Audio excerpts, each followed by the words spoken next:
हरे कृष्ण कृष्ण कृष्ण हरे हरे, हरे राम राम राम हरे हरे। ओम ज्ञानतिमिरन्धस्य ज्ञानाञ्जनशलाकया चक्षुरुन्मिलितं येन तस्मै श्रीगुरवे नमः। श्रीचैतन्यमनविष्टं स्थापितं येन भूतले स्वयं रूपः कदा मह्यं ददाति स्वपदान्तिकं। वन्देऽहं श्रीगुरु श्रीयुतपदकमलं श्रीगुरून् वैष्णवांश्च श्रीरूपं साग्रजातं सहगण रघुनाथान्वितं त्वं सजीवं साद्वैतं सावधूतं परिजनसहितं कृष्णचैतन्यदेवं श्रीराधाकृष्णपादान् सहगण ललिता श्रीविशाखान्वितांश्च। नमो विष्णुपादाय कृष्णपृष्ठाय भूतले श्रीमते भक्तिवेदान्तस्वामिनिति नामिने।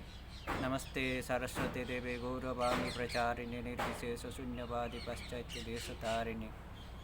नमो महावदन्याय कृष्ण प्रेम प्रदायते कृष्णाय कृष्ण चैतन्य नामने गौरतिसे नमः। हे कृष्ण करुणा सिंधु दीनबंधु जगतपते गोपेश गोपिकाकांत राधाकांत नमस्तुते। तप्त कांचन गौरांगी राधे वृंदावनेश्वरी वृषभानुसुते देवी प्रणमामि हरिप्रिये। वंशाकल्पतरुभ्यश्च कृपा सिंधुभैव च पतितानां पावनेभ्यो वैष्णवेभ्यो नमो नमः। जय श्री कृष्ण चैतन्य प्रभु नित्यानंद श्री अद्वैत गदाधर श्रीवासादि गौर भक्तवृंद। हरे कृष्ण कृष्ण कृष्ण हरे हरे, हरे राम राम राम हरे हरे। हरे कृष्ण। हरे कृष्ण। आज बहुत ही पुण्यतिथि है, जो ये पूर्णिमा की तिथि ये बहुत ही पुण्य और पवित्र तिथि है आज के दिन, क्योंकि इस आज के दिन हमारे गौड़ीय संप्रदाय के दो महान भक्त, महान वैष्णव, महाप्रभु के दो महान पार्षद श्यामानंद प्रभु और बंशीवदन ठाकुर जी का आविर्भाव तिथि है। इस तिथि के दिन, आज के तिथि के दिन श्यामानंद प्रभु और बंशीवदन ठाकुर आविर्भूत हुए थे। साथ साथ ही आज बसंत रास पूर्णिमा है। बसंत रास, आज के दिन बलराम जी रास किए थे। तो अनेकों ऐसे कहते हैं कि बलराम का रास कहाँ पर लिखा हुआ है, कौन से शास्त्र में वर्णन है कि बलराम जी भी रास किए थे। इस प्रकार से बहुत प्रकार की लोकोक्तियाँ हमको सुनने को मिलती है। तो ये सब बेकार लोकोक्तियाँ हैं, परंतु ग्रंथों में वर्णन किए हैं आचार्यों ने। वृंदावन दास ठाकुर ने चैतन्य भागवत में वर्णन करते हैं बलराम रास के बारे में वर्णन किया है वृंदावन दास ठाकुर ने चैतन्य भागवत नामक ग्रंथ में, उसमें भी बलराम रास की महिमाओं का वर्णन है। उसमें वर्णन है मधुमास, इसको मधुमास कहा जाता है। मधुमास में बलराम जी रास लीला किए थे। जो भी हो, आज के दिन बलराम, जो कि स्वयं अनंत शेष के अवतार श्री बलराम जी रासलीला किए थे, और साथ साथ श्यामानंद प्रभु और बंशीवदन ठाकुर महाप्रभु के दो महान पार्षद, महान भक्त, दो महान वैष्णव आचार्यों का आज जन्मदिन, आविर्भाव तिथि है। तो हम लोग श्रवण करेंगे इन महान पार्षदों के बारे में, बंशीवदन ठाकुर और श्यामानंद प्रभु। तो हम अभी श्यामानंद प्रभु के बारे में कुछ श्रवण करेंगे। श्यामानंद प्रभु कौन थे, ये कौन से परिकर थे, ब्रजलीला में श्यामानंद प्रभु कौन थे, और श्यामानंद प्रभु किनकी प्रकाश है, इसके बारे में हम लोग जानेंगे। साथ साथ ही उनकी कुछ लीलाओं को और उनकी शिक्षाओं को हम लोग श्रवण करेंगे। तो ये श्यामानंद प्रभु, जिनके बचपन का नाम दुखी था, अपने माता पिता उनका नाम दुखी रखा था। बाद में जब दीक्षा ग्रहण करते हैं तो गुरुजी, उनके गुरुदेव उनको कृष्णदास नाम रखते हैं। इस प्रकार दुखी कृष्णदास, फिर बाद में वो श्यामानंद प्रभु, श्यामानंद पंडित के नाम से सबके सामने परिचित होने लगे। बाद में जीव गोस्वामी पाद ने जब बुक वितरण के लिए भेजे थे श्यामानंद पंडित, नरोत्तम और श्रीनिवास आचार्य। श्रीनिवास, नरोत्तम और श्यामानंद 3 व्यक्ति को बुक डिस्ट्रीब्यूशन के लिए भेजे थे, बुक वितरण के लिए, ग्रंथ वितरण के लिए भेजे थे। तो उसी समय जीव गोस्वामी पाद श्यामानंद को प्रभु उपाधि प्रदान किए थे, नरोत्तम ठाकुर उपाधि प्रदान किए थे और श्रीनिवास को आचार्य उपाधि प्रदान किए थे। 3 को 3 उपाधि, प्रभु श्यामानंद, ठाकुर नरोत्तम और आचार्य श्रीनिवास। इस प्रकार से उस दिन से श्यामानंद प्रभु, नरोत्तम दास ठाकुर और श्रीनिवास आचार्य के नाम से परिचय होने लगे, जाने जाने लगे। तो चलिए हम लोग देखते हैं श्यामानंद प्रभु किनके अंश, किनके प्रकाश थे। तो महाप्रभु सभी पार्षदों को लेकर इस पुण्य भूमि भारत भूमि में पश्चिम बंगाल के नदिया जिले में आए थे अपने लीला को प्रकाश करने के लिए। स्वयं भगवान श्री कृष्ण राधा और कृष्ण के अंग कांति को लेकर, राधा रानी के अंग कांति को लेकर भगवान श्री कृष्ण पश्चिम बंगाल में नवद्वीप जिले के नदिया नामक शहर के मायापुर नामक गांव में जगन्नाथ मिश्र और शची देवी के घर में आविर्भूत हुए थे, निमाई के नाम से। और उनके साथ थे नित्यानंद प्रभु, अद्वैत गदाधर श्रीवास, ये पंचतत्व और भी सारे भक्त थे। तो खास करके ये जो 3 प्रभु थे, गौरांग महाप्रभु, नित्यानंद प्रभु और अद्वैत प्रभु, ये तीनों लीला संवरण करने के बाद अपना लीला जो नवद्वीप की लीला थी और बाकी सारी जो लीला थी गौर लीला को संपूर्ण करने के बाद फिर से इस लीला को अव्याहत रखने के लिए नाम का जो प्रचार किया, इस नाम को और ज़्यादा से प्रचार करने के लिए ये तीनों प्रभु, गौरांग प्रभु, गौरांग महाप्रभु, नित्यानंद प्रभु और अद्वैत प्रभु, तीनों के अंश प्रकाश के रूप में फिर से आविर्भूत होते हैं 3 भक्त के रूप में। गौरांग महाप्रभु के अंश प्रकाश है यही श्रीनिवास आचार्य, नित्यानंद प्रभु के अंश प्रकाश है नरोत्तम दास ठाकुर और अद्वैत आचार्य प्रभु के अंश प्रकाश है यही श्यामानंद प्रभु जो आज के दिन आविर्भूत हुए थे। ये श्यामानंद प्रभु अद्वैत आचार्य के अंश प्रकाश है, अद्वैत आचार्य के प्रकाश मूर्ति ये श्यामानंद प्रभु है। ते श्यामानंद का बचपन का नाम दुखी है। श्यामानंद प्रभु ये अद्वैत आचार्य के जो प्रकाश मूर्ति है, प्रकाश विग्रह, ये श्यामानंद प्रभु धारेंद्र बहादुरपुर, जो कि अभी पश्चिम बंगाल के मेदिनीपुर जिले, पश्चिम मेदिनीपुर और पूर्व मेदिनीपुर 2 मेदिनीपुर है। तो ये पश्चिम मेदिनीपुर जिले में धारेंद्र बहादुरपुर नामक गांव में आकर आविर्भूत हुए थे एक ब्राह्मण के परिवार में। कृष्ण मंडल और पिता कृष्ण मंडल और माता दुरिता देवी, दुरिता देवी के घर में आकर इस श्यामानंद प्रभु आविर्भूत होते हैं आज की तिथि के दिन, इस पूर्णिमा तिथि के दिन। तो श्यामानंद प्रभु कृष्ण मंडल और दुरिता देवी के घर में श्यामानंद प्रभु के आविर्भूत होने से पहले उनके कोई सारे पुत्र और कन्याएं जन्म ग्रहण किए थे, परंतु दुर्भाग्यवशतः वे लोग थे नहीं, शरीर छोड़ दिए थे। जन्म ग्रहण करने के बाद वे लोग शरीर छोड़ दिए थे। तो हमारे आचार्यों का ऐसा कहना है कि जब कभी भगवान या भगवान के पार्षद आविर्भूत होते हैं तो ऐसी घटनाएं हमें देखने को मिलती है, ऐसी ही घटनाएं होती है। जब भगवान स्वयं आविर्भूत होते हैं किसी कुल में, किसी वंश में, या उनके कोई पार्षद, महान पार्षद किसी कुल या वंश में आकर आविर्भूत होते हैं, तो उनमें इस प्रकार की दुखद घटनाएं घटती है।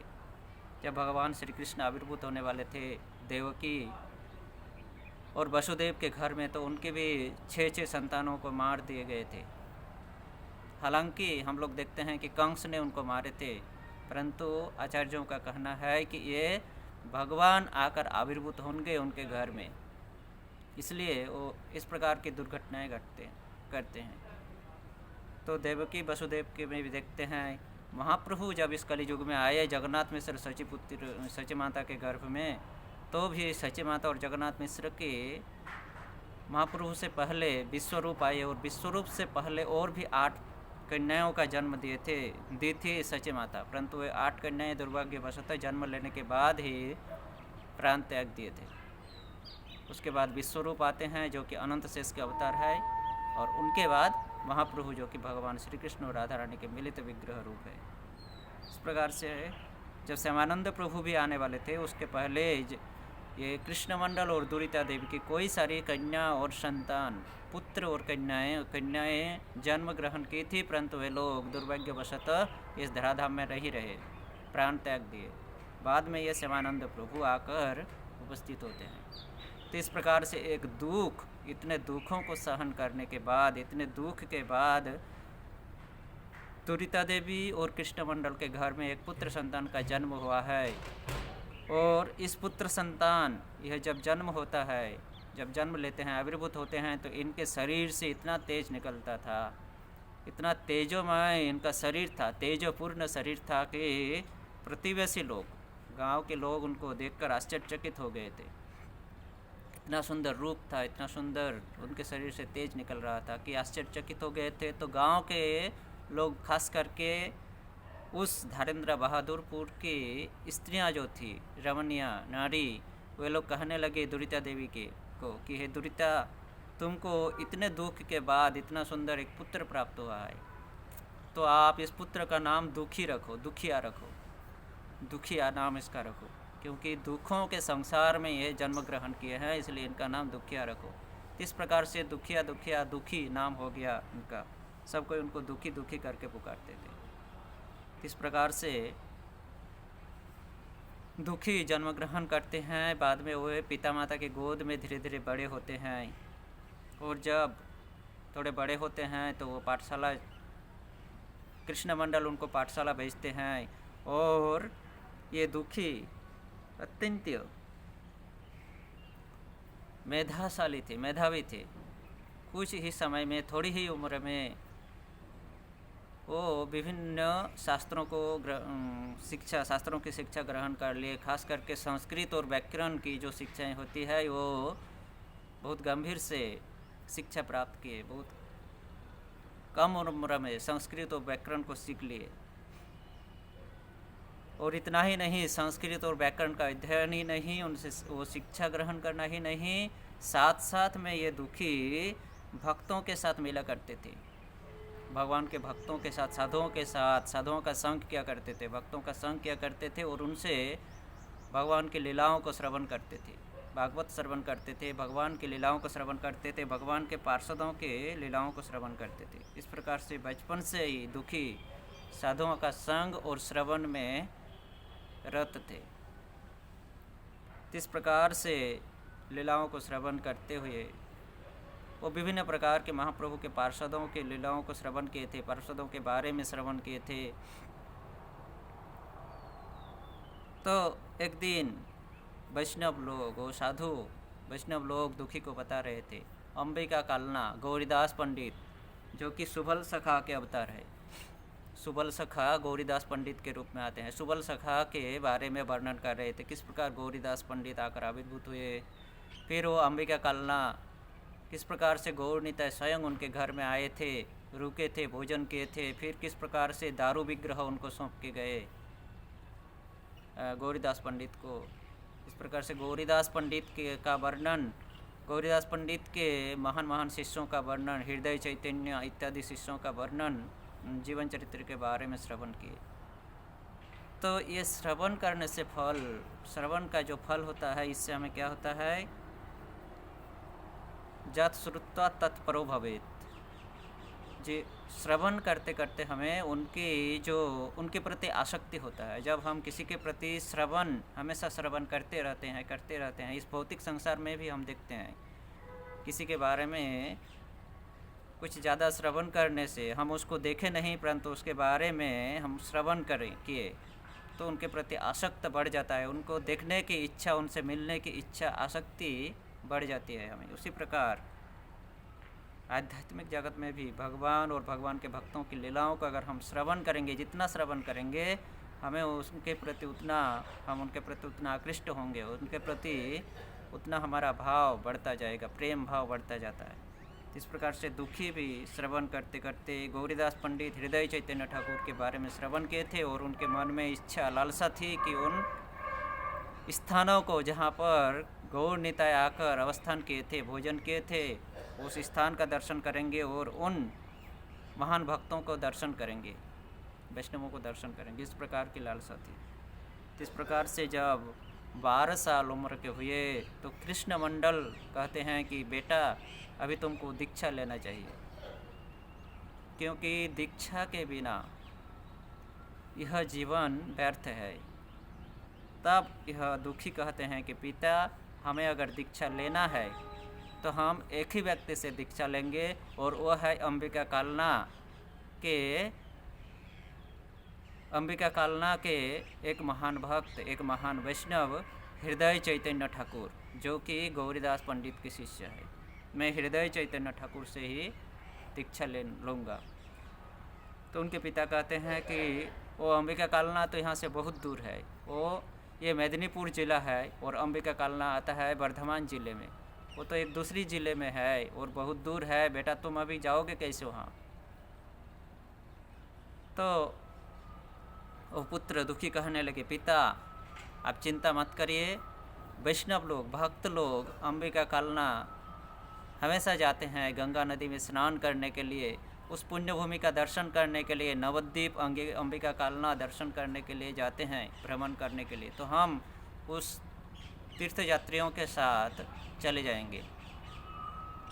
इस प्रकार से दुखी अपने माता पिता से विदा लेते हैं उन तीर्थ यात्रियों के साथ, वैष्णवों के साथ, और आकर अंबिका कालना, कुछ दिनों के बाद अंबिका कालना में आकर प्रवेश करते हैं, गंगा जी को दर्शन करते हैं, गंगा स्नान करते हैं।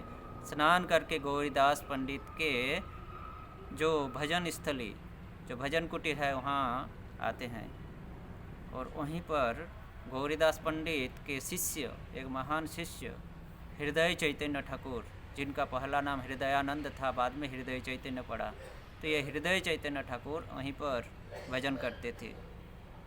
तो हृदय चैतन्य ठाकुर के पास आकर वो हृदय चैतन्य को दंडवत प्रणाम करते हैं। हृदय चैतन्य ये तेजपूर्ण बालक को देखकर आश्चर्यचकित होते हैं और समझ जाते हैं कि ये कोई साधारण बालक नहीं है। हृदय चैतन्य ठाकुर उनको गले से लगाते हैं और कहते हैं, कहाँ से आए हो, क्या नाम है। वो संपूर्ण विवरण बताता है, मैं धैरेंद्र बहादुरपुर से आ रहा हूँ, माता दुरिता देवी और पिता कृष्ण मंडल, और मेरा नाम है दुखी। तो गुरुदेव हृदय चैतन्य ठाकुर उनको देखकर आश्चर्यचकित होते हैं, उनके तेज को देखकर आश्चर्यचकित होते हैं, समझ जाते हैं ये साधारण बालक नहीं है। फिर उनको कहते हैं कि देखो, जो कृष्ण भक्त होते हैं वो कभी दुखी नहीं होते हैं, वो सुखी होता है। तो इस प्रकार से दुखी कहते हैं कि हे प्रभु, मैं आपसे दीक्षा लेना चाहता हूँ। इस प्रकार से हृदय चैतन्य ठाकुर भी समझ गए थे कि ये साधारण कोई बालक नहीं है। इस प्रकार से दुखी को हृदय चैतन्य ठाकुर नाम प्रदान करते हैं, दीक्षा प्रदान करते हैं, और दीक्षा देने के बाद उनका नाम रखते हैं कृष्णदास। इन लीलाओं को विभिन्न ग्रंथों में विभिन्न प्रकार से वर्णन किए हैं, विभिन्न आचार्यों ने विभिन्न प्रकार से वर्णन किए हैं। तो जो भी जिस प्रकार से वर्णन किए हैं वो सही है। तो हम साधु गुरु वैष्णवों से जिस प्रकार से श्रवण किए हैं, ठीक उसी प्रकार से हम लोग इनके बारे में चर्चा करेंगे। कहीं कहीं वर्णन है कि पहले ये दुखी को परीक्षा लिए थे हृदय चैतन्य ठाकुर, और तुलसी और फूल की जो बगीचा थे उसमें पानी डालने के लिए कहे थे। दुखी पानी डाल रहे थे गंगा जी से ला के मटकी में भर के, और इतने विनम्र भाव से सेवा कर रहे थे गुरु मुख पद्म वाक्य इसको शिरोधार्य करके, कि वो मिट्टी के जो कलश होते हैं उसको माथे में ढर कर ला रहे थे, और उसका घर्षण लगते लगते वो मिट्टी के बर्तन का घर्षण लगते लगते उनके माथे में कोमल शिशु, 12 साल उम्र की शिशु, कोमल अंगों में, सिर में घर्षण लगते लगते उनके सिर में घाव हो जाते हैं। फिर भी वो अपनी सेवा नहीं छोड़ते हैं, गुरु मुख पद्म वाक्य त्याग नहीं करते हैं इसको। इस प्रकार से दुखी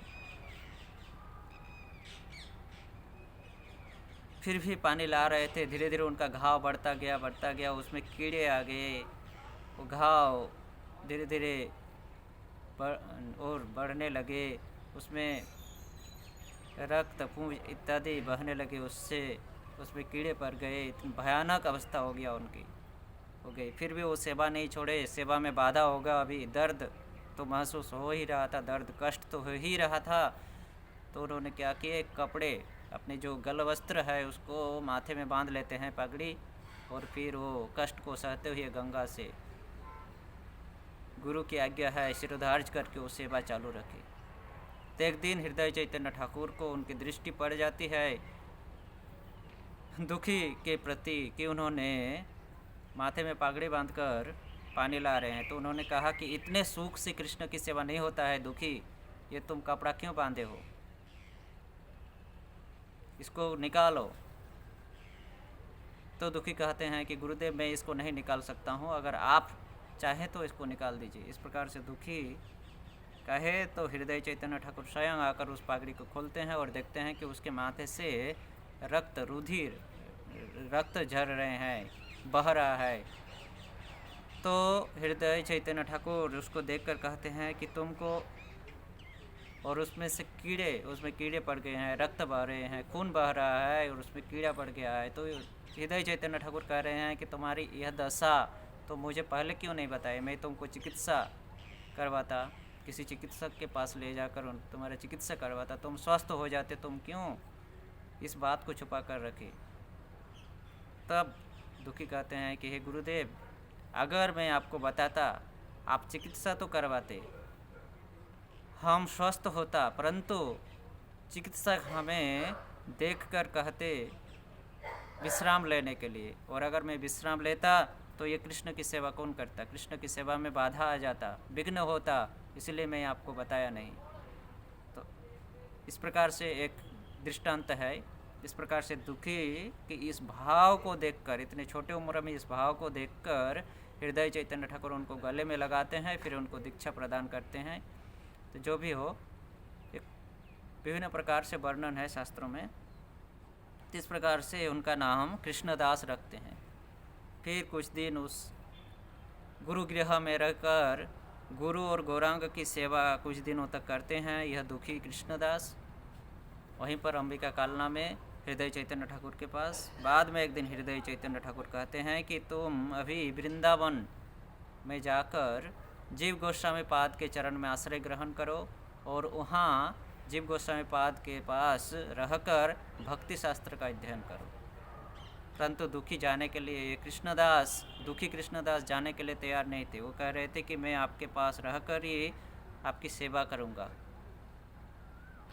तो बार बार गुरुदेव हृदय चैतन्य ठाकुर की कहने के बाद दुखी का जाने का इच्छा नहीं था, फिर भी वो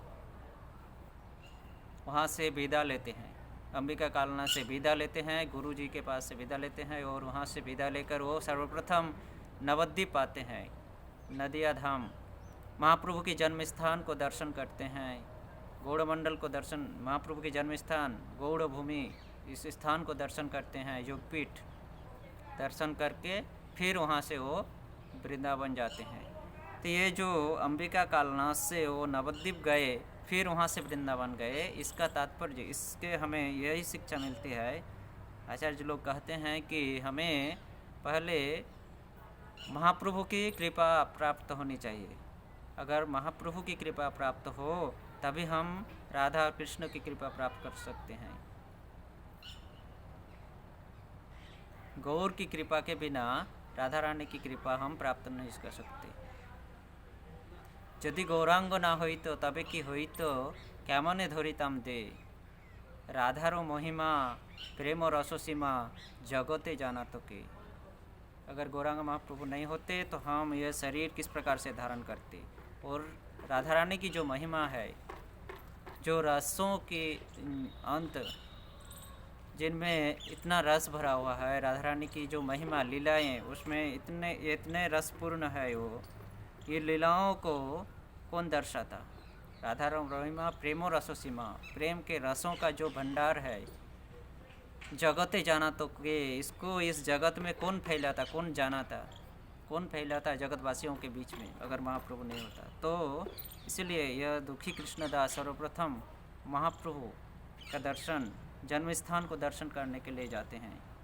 गौरांग महाप्रभु के जन्म स्थान गौड़ भूमि को दर्शन करके फिर वहाँ से वो वृंदावन जाते हैं, वृंदावन आते हैं। वृंदावन में आकर कुछ दिन के बाद जब वृंदावन पहुँचते हैं तो वो जीव गोस्वामी पाद के पास आकर जीव गोस्वामी के चरणों में आश्रय लेते हैं। जीव गोस्वामी उन बालक को देखकर कहते हैं कि आप कहाँ से आ रहे हो, आपका क्या नाम है?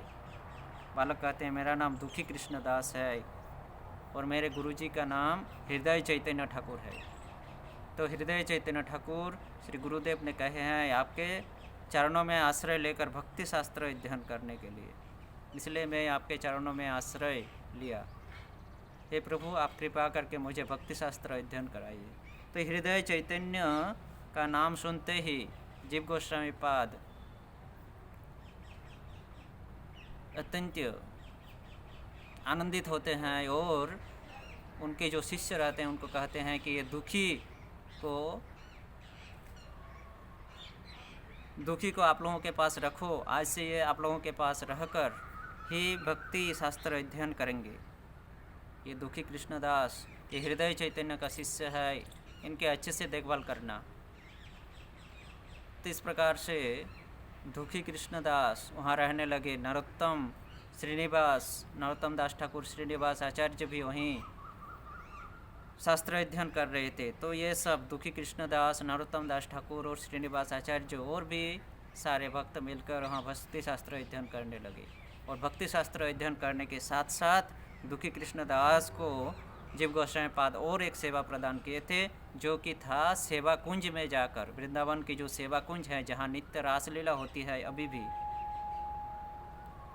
भी जहाँ नित्य रासलीला होती है उस सेवा कुंज में जाकर झाड़ू लगाना है ब्रह्म मुहूर्त में, सूर्योदय से पहले।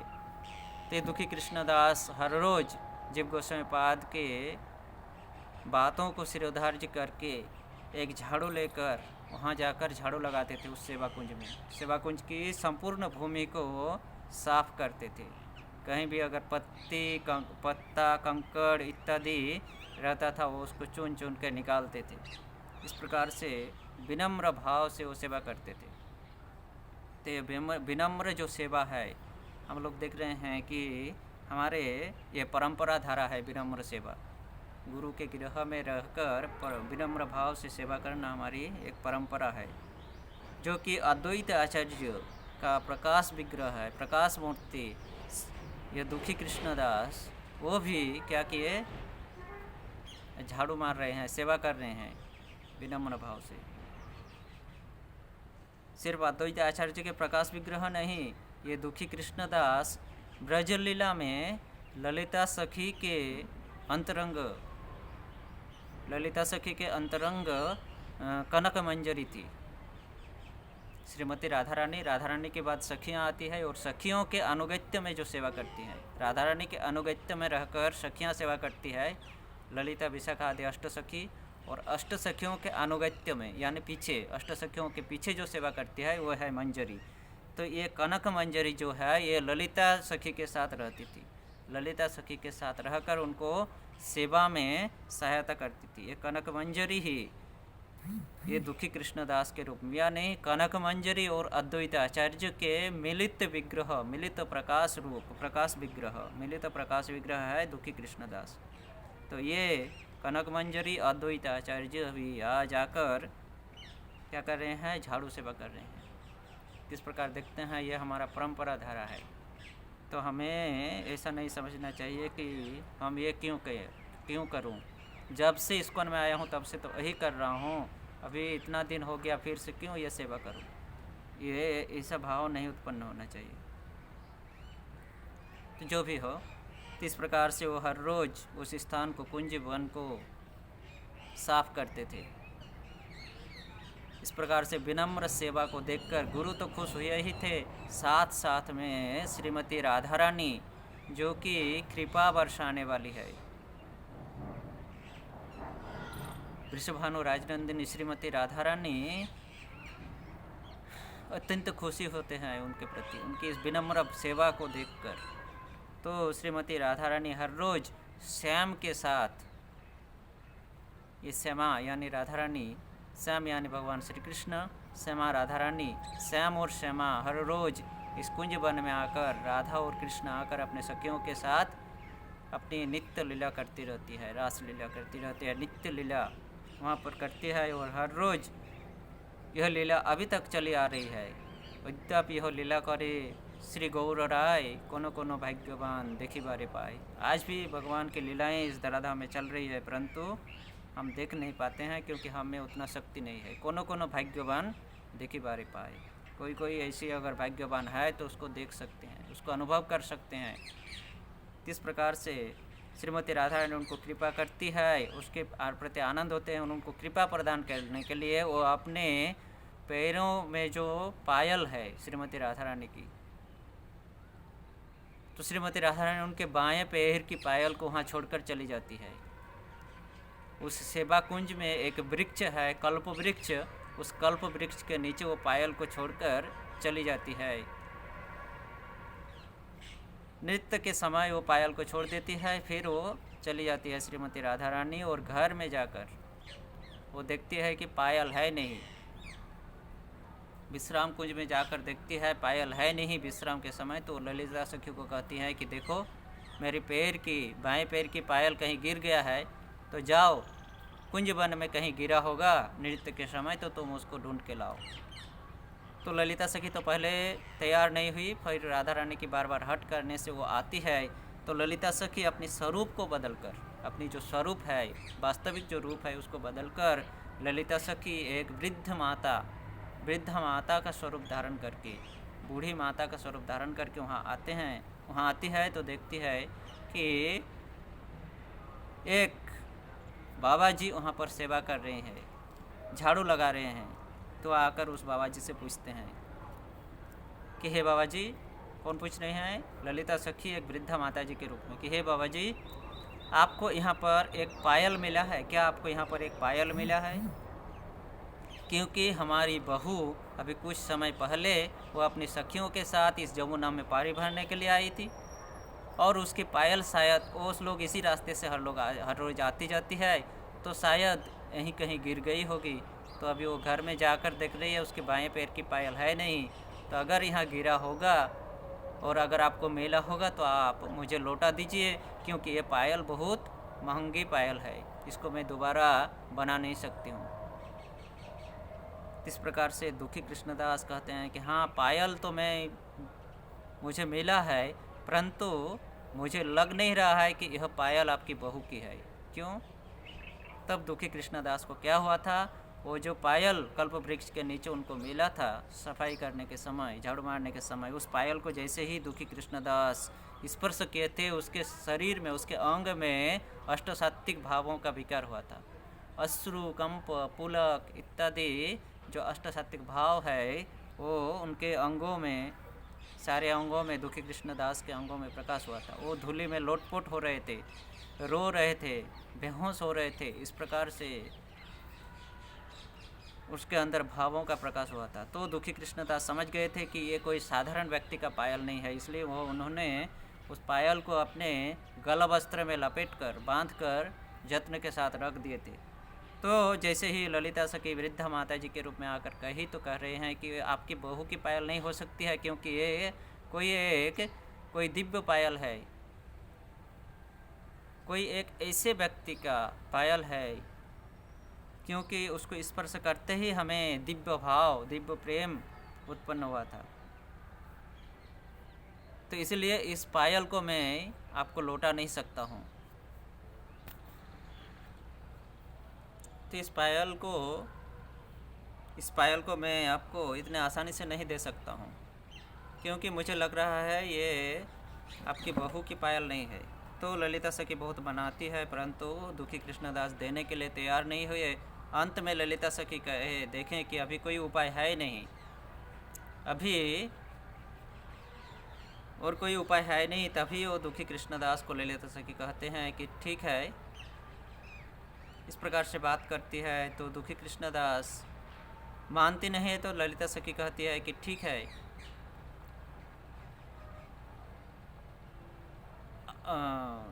इसके पहले और एक घटना है कि दुखी कृष्णदास कहती है कि अगर आपकी बहू की पायल है तो वो क्यों नहीं आई, अगर वो नहीं आई तो मैं आपके साथ वहाँ चलूँगा और मैं खुद उसके हाथ में पायल दूँगा, तो मैं आपके हाथ में पायल नहीं दे सकता हूँ क्योंकि मुझे विश्वास नहीं हो रहा है कि आपकी बहू की पायल है। अगर आपकी बहू की ही पायल है मैं आपके घर में जाकर मैं तो स्वयं उसके हाथ में प्रदान करूँगा और वो जिन सखियों के साथ हर रोज़ पानी लेने के लिए आती है उन सारी सखियों को बुलाकर दिखाऊंगा कि ये पायल आपकी सखियों के पैर में था।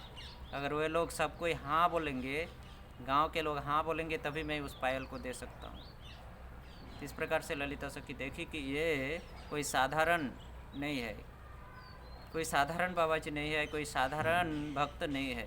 तभी ललिता सखी कहते हैं कि ठीक है, तो इसके पहले आप एक काम करो, उस कुंड में जाकर स्नान करके आओ। उस कुंड में जाकर स्नान करके आओ, दुखी कृष्णदास को कहते हैं। तो ललिता सखी जब कहे तो जाते हैं दुखी कृष्णदास, वहाँ स्नान करते हैं और वहाँ स्नान करते ही उन्हें जैसे ही वो कुंड में स्नान करते हैं, उस सेवा कुंज की कुंड में जैसे ही स्नान करते हैं, डुबकी लगाते हैं, डुबकी लगा के उठते ही दुखी कृष्णदास कनक मंजरी के भाव में आ जाते हैं। थे दुखी कृष्णदास, वो परिवर्तन होते हैं कनक मंजरी में, अपना स्वरूप बदल जाता है, कनक मंजरी के स्वरूप में आते हैं। और तभी कनक मंजरी के स्वरूप में जब आते हैं तब श्रीमती ललिता सखी उनको अपना स्वरूप दिखाती है। ललिता सखी भी अभी वृद्धा माता जी का रूप धारण की थी, अपना स्वरूप को छुपाई हुई थी। अभी जैसे ही कनक मंजरी का स्वरूप धारण करते हैं दुखी कृष्णदास, तो ललिता सखी अपनी स्वरूप को प्रकाश करते हैं और इस प्रकार से ललिता सखी को पहचानती है कनक मंजरी। और फिर ये सखी और मंजरी दोनों मिलकर श्रीमती राधा रानी के घर आते हैं और श्रीमती राधा रानी को ललिता सखी कनक मंजरी को लेकर आती है और श्रीमती राधा रानी अत्यंत खुश होते हैं। उनके हाथ में जैसे ही ये कनक मंजरी दुखी कृष्णदास यह पायल भेंट करते हैं, पायल देते हैं, लौटाते हैं, वैसे ही श्रीमती राधा रानी ललिता सखी को कहते हैं कि पहले इस पायल को उनके दुखी कृष्णदास के कपाल में, ललाट में स्पर्श कराओ। और ललिता सखी जैसे ही राधा रानी की आज्ञा से स्पर्श कराती है उस पायल को, उसके ललाट में एक सुंदर नुपुर आकृति, उस पायल की आकृति का एक तिलक अंकन हो जाता है, चित्र अंकन हो जाता है दुखी कृष्णदास के। और फिर से ललिता सखी श्रीमती राधा रानी को पायल सौंपती है और श्रीमती राधा रानी दुखी कृष्णदास को कहते हैं कि आप इस प्रकार से सेवा करके मुझे इतना आनंद प्रदान किए हो, इसलिए आज से आपका नाम श्यामानंद है, क्योंकि तुम ये श्याम की प्रिया, यानी मुझे श्रीमती राधा रानी कह रहे हैं, श्याम की प्रिया श्यामा को आनंद प्रदान की हो, इसलिए तुम्हारा नाम आज से श्यामानंद है। इस प्रकार से वो श्यामानंद नाम उपाधि प्रदान होता है, नाम प्रदान करते हैं दुखी कृष्णदास। पहले नाम था दुखी, हृदय चैतन्य ठाकुर नाम रखते हैं कृष्णदास, और फिर स्वयं श्रीमती राधा रानी और ललिता सखी नाम रखते हैं श्यामानंद।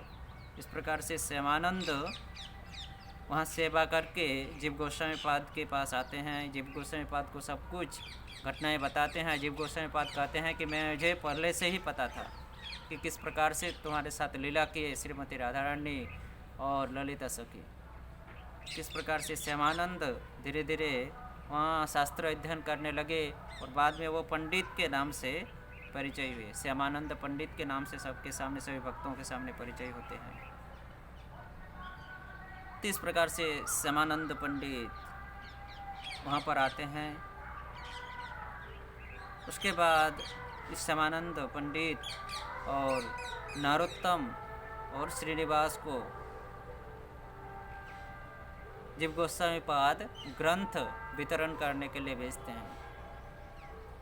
3 गाड़ी के द्वारा लदाकर ग्रंथ लदाकर वो बंगाल में आते हैं। बंगाल में एक जगह आकर वो ग्रंथ वन विष्णुपुर नामक एक जगह में आकर वो ग्रंथ चोरी हो जाता है, वहाँ के राजा के द्वारा चोरी हो जाता है। और जब ग्रंथ चोरी हो जाता है तभी ये तो ये ग्रंथ के लिए जब भेजे थे जीव गोस्वामी पाद, तभी इन लोगों को श्यामानंद को प्रभु उपाधि दिए थे और नरोत्तम को ठाकुर उपाधि दिए थे और श्रीनिवास को आचार्य उपाधि देकर ग्रंथ वितरण करने के लिए भेजे थे। वन विष्णुपुर में जब आए तो रात को उन लोगों के ग्रंथ चोरी हो जाते हैं वन विष्णुपुर के राजाओं के द्वारा, दस्यु राजाओं के द्वारा। और जब ग्रंथ चोरी हो जाता है तो नरोत्तम दास ठाकुर, श्रीनिवास आचार्य नरोत्तम दास ठाकुर को नरोत्तम दास ठाकुर को अपने स्थान भेज देते हैं। श्यामानंद प्रभु को भी अपने स्थान धारेंद्र बहादुरपुर भेज देते हैं। और श्रीनिवास आचार्य जी वहाँ प्रतिज्ञा करते हैं कि जब तक मैं ग्रंथ उद्धार नहीं करूँगा यहाँ से, तब तक मैं यहाँ से कहीं नहीं जाऊँगा। तो आप लोग वहाँ पर जाकर प्रचार करो। श्यामानंद प्रभु को कहे कि आप धारेंद्र बहादुरपुर में जाकर प्रचार करो। नरोत्तम दास ठाकुर को खेतुरी भेज देते हैं, खेतुरी में जाकर आप प्रचार करो। इस प्रकार खेतुरी बांग्लादेश में नरोत्तम दास ठाकुर प्रचार करने लगे। श्यामानंद प्रभु इस धारेंद्र बहादुरपुर, उस समय ये धारेंद्र बहादुरपुर जो कि अभी पश्चिम बंगाल में अवस्थित है, पश्चिम बंगाल राज्य में, उस समय ये धारेंद्र बहादुरपुर उड़ीसा के लगाव में था। उड़ीसा के राजाओं के द्वारा शासन होता था, उड़ीसा के अंदर था। तो ये उड़ीसा के होने के नाते श्यामानंद प्रभु उड़ीसा में ज़्यादा प्रचार किए थे और इनके बहुत सारे शिष्य थे, जिनमें से सबसे प्रधान शिष्य थे रसिकानंद प्रभु। तो रसिकानंद प्रभु से श्यामानंद प्रभु का बहुत सुंदर सुंदर मधुर मधुर लीलाएँ हैं। जगन्नाथ जी को लेकर लीलाएँ हैं, गोपी बल्लभपुर में लीलाएँ हैं। इसको हम लोग आगे के वीडियो में फिर श्रवण करेंगे। तो ये जो श्यामानंद प्रभु, ये स्वयं कनक मंजरी और अद्वैत आचार्य का मिलित प्रकाश विग्रह है। हमारे तीन प्रभु जो है, गौरांग महाप्रभु, नित्यानंद प्रभु और अद्वैत आचार्य प्रभु, ये तीन प्रभु, यही तीन प्रभु के द्वारा जीव गोस्वामी पाद ग्रंथ वितरण करवाने के लिए भेजे थे। गौरांग महाप्रभु आए थे श्रीनिवास आचार्य जी के रूप में, प्रकाश मूर्ति गौरांग महाप्रभु का, नित्यानंद प्रभु का प्रकाश मूर्ति नरोत्तम दास ठाकुर, और ये अद्वैत आचार्य जी के प्रकाश मूर्ति है, ये दुखी कृष्णदास, कनक मंजरी, श्यामानंद प्रभु। इस प्रकार से श्यामानंद प्रभु के अनेकों शिष्य थे, जिनमें से रसिकानंद ठाकुर और श्यामानंद प्रभु की जो लीलाएं हैं, बहुत ही सुंदर सुंदर लीलाएं, उसको आगे हम लोग श्रवण करेंगे। तो इस लीलाओं को हम लोग श्यामानंद प्रभु की लीलाओं का आज यहीं पर विश्राम देते हैं। आगे हम लोग फिर उनकी और मधुर लीलाओं को श्रवण करेंगे। हरे कृष्ण। नमो विष्णुपादाय कृष्णपृष्ठाय भूतले श्रीमते भक्ति वेदांत स्वामिनी नामिने नमस्ते सरस्वती देवे गौरवाणी प्रचारिणे निर्विशेष शून्यवादी पाश्चात्य देशधारिणे पंचाकल्पतरुभ्यश्च कृपा सिन्धुभैव च पतितानां पावनेभ्यो वैष्णवेभ्यो नमो नमः। हरे कृष्ण कृष्ण कृष्ण हरे हरे, हरे राम राम राम हरे हरे। हरे कृष्ण। जय गौरांग महाप्रभु की जय, नित्यानंद प्रभु की जय, अद्वैत आचार्य जी की जय, श्यामानंद प्रभु की जय, श्रील प्रभुपाद की जय, गौर भक्तवृंद की जय, निताय गौर सीतानाथ प्रेमानंदेर हरि हरि बोल। हरे कृष्ण।